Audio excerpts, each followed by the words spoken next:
Cabinet बैठक को लेकर बोले कैलाश विजयवर्गीय, कहा आज की बैठक तिरंगा यात्रा को समर्पित है। हम हर घर तिरंगा फहराने का प्रयास करेंगे और साथ ही हमारे क्षेत्रीय कार्यकर्ताओं के द्वारा हर घर तिरंगा पहुंचाने का काम किया जाएगा। वहीं इस बार 10 अगस्त की खास तारीख रहने वाली है, क्योंकि लाडली बहनों को 1250 रुपए की राशि के साथ 250 रुपए की अतिरिक्त राशि रक्षाबंधन के उपलक्ष्य में दी जा रही है। साथ ही प्रदेश में सब तहसील कार्यालय बनाने का भी निर्णय लिया गया है। इसके अलावा GAD के कार्य आवंटन नियमों में बदलाव का प्रस्ताव भी किया गया है। कैबिनेट बैठक में रीवा जिले में ITI के लिए पदों की स्वीकृति को मंजूरी, ऊर्जा विभाग से संबंधित प्रस्तावों पर चर्चा और फाइनेंस मैनेजमेंट के पद स्वीकृत किए गए हैं और सामान्य प्रशासन विभाग ने जिलों में तबादले पर बैन हटाने पर भी विचार किया है। में संपन्न हुई है। आज के कैबिनेट को तिरंगा यात्रा को समर्पित करके आज बैठक प्रारंभ हुई और जैसे हमारे देश के यशस्वी प्रधानमंत्री जी ने घर घर तिरंगा, हर घर तिरंगा ये कार्यक्रम दिया है, इसको मध्य प्रदेश में बहुत धूमधाम से मनाया जाए। आज कैबिनेट में इसकी चर्चा हुई है और तिरंगा यात्रा भी साथ में निकलेगी। 9 अगस्त से 13 अगस्त तक हर पंचायत तक तिरंगा यात्रा निकले और हर घर में तिरंगा झंडा लगे। झंडे की व्यवस्था के लिए हमारे सारे जनप्रतिनिधि प्रयास करेंगे और सरकार भी इसके लिए प्रयत्नशील रहेगी। आप सभी जानते हैं 15 अगस्त हमारा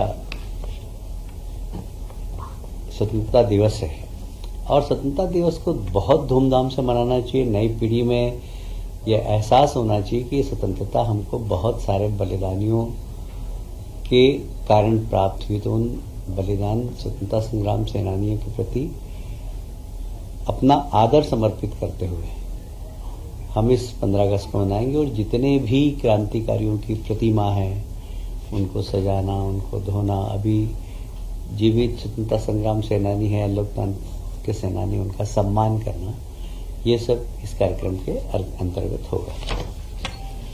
10 अगस्त फिर से बहुत महत्वपूर्ण है। हमारी लाडली बहनाओं को 1250 तो मिलेंगे ही, पर साथ में राखी का उपहार 250 रुपये और मिलेगा। इस प्रकार 1500 रुपये मिलेंगे और इसमें सरकार का लगभग 1900 करोड़ की राशि एक बटन दबाने से हमारी प्रदेश की बहनों के खाते में जमा हो जाएगी। हमारे जितने भी आदिवासी छात्रावास से, अनुसूचित जाति जनजाति और पिछड़े वर्ग के छात्रावास हैं, ये छात्रावास की सुविधाएं अपग्रेड हों, इसके लिए माननीय मुख्यमंत्री जी ने आदेश दिए हैं। एक कुछ अधिकारियों की टीम बनाई है और सारे प्रदेश में जितने भी इस प्रकार के छात्रावास है उनकी सुविधा अपग्रेड करने के लिए क्या क्या किया जा सकता है उसकी एक रिपोर्ट भी मंगाएंगे और उसके लिए बजट से उनकी राशि भी प्रदान करेंगे। आज एक और महत्वपूर्ण घोषणा है। आप सभी जानते हैं कि हमारे प्रदेश के यशस्वी मुख्यमंत्री डॉक्टर मोहन यादव जी ने जैसे ही शपथ ली थी और शपथ के बाद किसानों की एक सबसे बड़ी समस्या होती है सीमांकन, नामांकन, इसकी बहुत बड़ी समस्या थी। उसको पहले उन्होंने 1 महीने का समय दिया था, इस बार फिर 1 महीने का समय दिया है और बहुत सारे नामांकन बंटवारे के जो प्रकरण है वो एकदम निराकरण हो रहे हैं। अब साइबर तहसील चालू करने का भी निर्णय हो गया है। अभी तक नामांतरण की प्रक्रिया में, बंटवारे की प्रक्रिया में 75 दिन लगते थे। जैसे ही ये साइबर तहसील पूरे प्रदेश में चालू हो जाएगी, ये 25 दिन के अंदर, 30 दिन के अंदर सारे प्रकरणों का निराकरण हो जाएगा। आप सभी जानते हैं कि भगवान कृष्ण ने शिक्षा उज्जैन में ग्रहण की थी, संदीपनी आश्रम में, और मध्य प्रदेश से उनका बड़ा रिश्ता है। यहीं पर सुदामा जी की और उनकी मित्रता की गाथा, वो गांव भी हमारे उज्जैन जिले के अंदर ही है और इसलिए जन्माष्टमी बहुत धूमधाम से मने और इसके लिए जनता से भी आग्रह किया है, कार्यकर्ताओं से भी आग्रह किया और कई स्थानों पर शासन में भी कार्यक्रम होंगे जन्माष्टमी पर। बहुत धूमधाम से जन्माष्टमी मने, उसके लिए माननीय मुख्यमंत्री जी ने इच्छा प्रकट की है। रक्षाबंधन पंचायत स्तर तक हो, हमारी बहनों के बीच में जाएं हम और रक्षाबंधन का पर्व मनाएं, आपस में एक दूसरे के चर्चा के माध्यम से सुख दुख का बंटवारा करें और रक्षाबंधन भी बहुत धूमधाम से मनाने का निर्णय लिया गया है।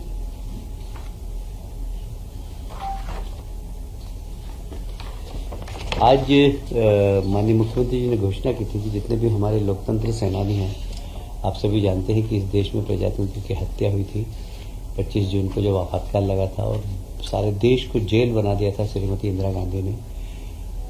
वे सब लोग जो आज प्रजातंत्र की दुहाई देते हैं, उन लोगों ने ही प्रजातंत्र की हत्या की थी।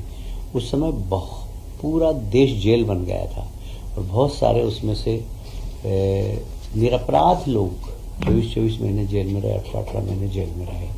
उनको लोकतंत्र सेनानी के नाम से सम्मानित किया गया था और उन्हें मानदेय भी दिया जा रहा।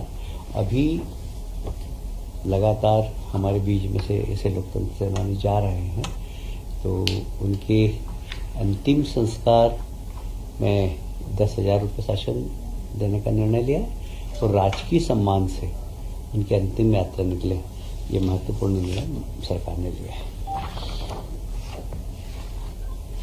देखिए, हमारा प्रदेश एक प्रोग्रेसिव प्रदेश है और जिस तरीके से लगातार एक डायनेमिक तरीके से व्यवस्थाओं में परिवर्तन हो रहा है, तकनीकी आ रही है नई। कभी किसी ज़माने में आईटी का इतना उपयोग नहीं होता था, आजकल आईटी का उपयोग होता है। उस हिसाब से अब हमारे कार्य आवंटन में भी उन सब चीज़ों को ध्यान में रखते हुए अभी हमने अलग अलग विभागों के कार्य आवंटन की व्यवस्था को सुधारा है, परिवर्तन किया है, जिससे कि और तेज गति से काम हो सके। हमारा प्रदेश सुधारवादी प्रदेश है और हम तकनीकी का अधिकतम उपयोग कैसे करके एक पारदर्शी सरकार चलाएं, जिसका कि हमारे देश के प्रधानमंत्री हमेशा कहते हैं कि डेमोक्रेसी में पारदर्शी सरकार का होना बहुत ज़रूरी है। तो ये तकनीकी के माध्यम से जो पारदर्शी सरकार चलाने का हमारा प्रयास है, जैसे मैंने कहा कि पहले कभी एक प्रधानमंत्री जी हुआ करते थे, राजीव गांधी जी ने कहा था 1 रुपया भेजते हैं हम, 15 पैसे ही भेजते हैं। अब 10 तारीख को 1900 करोड़ रुपए का बटन दबाएंगे हमारे प्रदेश के मुख्यमंत्री और 1900 करोड़ रुपए हमारी बहनों के खाते में पहुंच जाएगा। ये नई तकनीक का उपयोग और पारदर्शी व्यवस्था, इसी दृष्टि से हमने कार्य आवंटन में भी थोड़ा सा परिवर्तन किया है।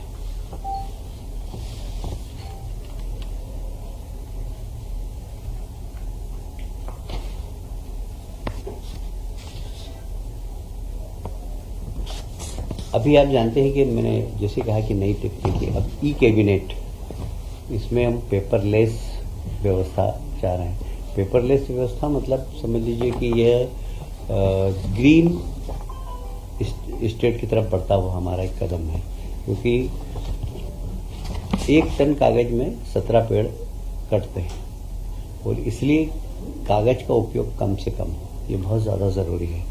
और ई कैबिनेट प्रणाली के अंतर्गत हमने थोड़ा सा शासन के जो कार्य नियम है उसमें संशोधन किया है, जिससे कि ई गवर्नमेंट, ई गवर्नेंस ये हो सके।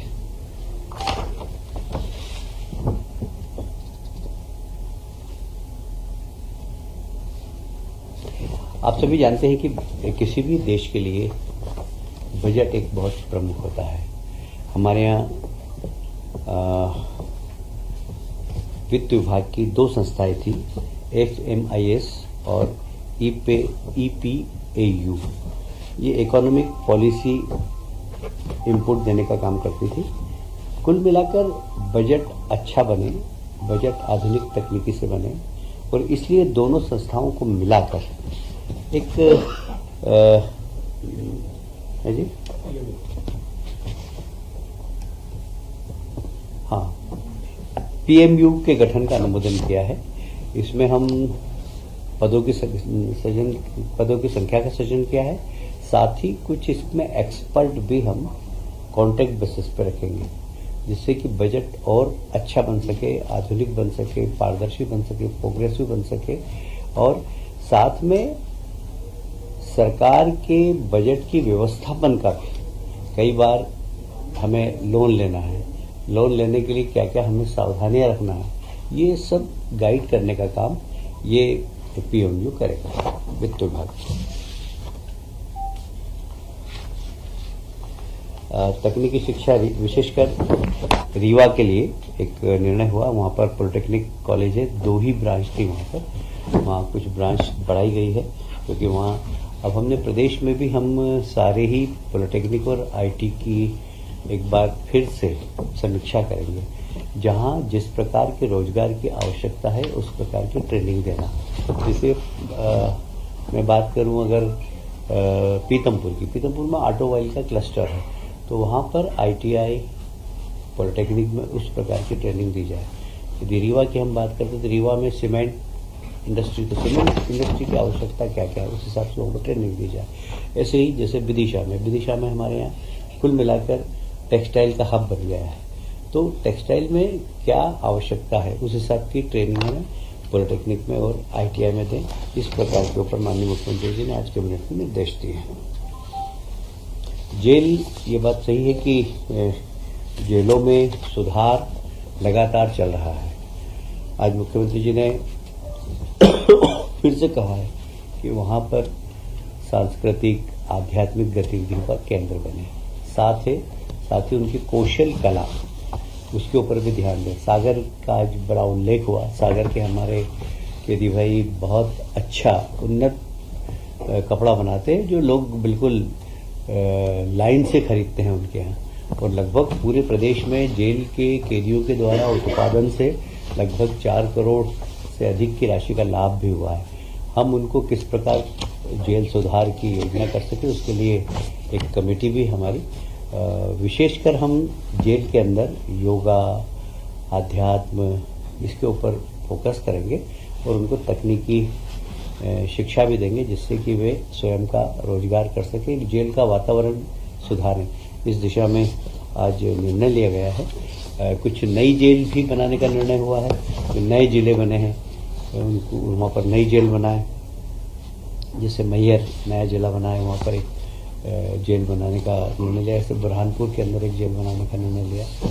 तो जेल की व्यवस्था भी सुधरे और वहाँ पर कैदियों के साथ उनको ट्रेनिंग भी मिलेगी वो निकलने के बाद बाहर आए।